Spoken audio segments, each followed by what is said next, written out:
রোশনাই ধারাবাহিকে আমরা দেখেছি রোশনাই নাচ করছিল, ওখানে একটা বিয়ের অনুষ্ঠান চলছিল। সেটা চলতে চলতেই ওর হঠাৎ পুরনো স্মৃতিগুলো মনে পড়ছে।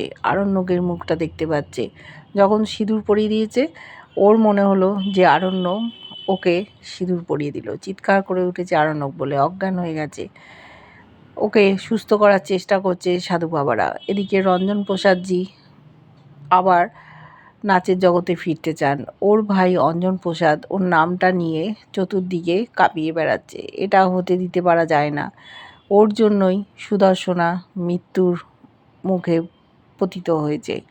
জানতে পেরেছে যে এর নাম রোশনাই আর ওর মায়ের নাম সুদর্শনা।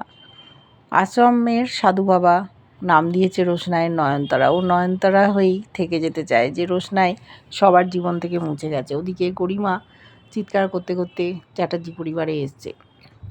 ওর মায়ের জেল হাজত হতে পারে, আরণ্যকের জন্য দায়ী। বাড়িতে চরম ঝামেলা হচ্ছে। শেষ পর্যন্ত কি হবে? ওদিকে ঠাম্মি বলেছে রোশনাই সাধ্য শান্তি করতে। দেখতে থাকবো কি হয়।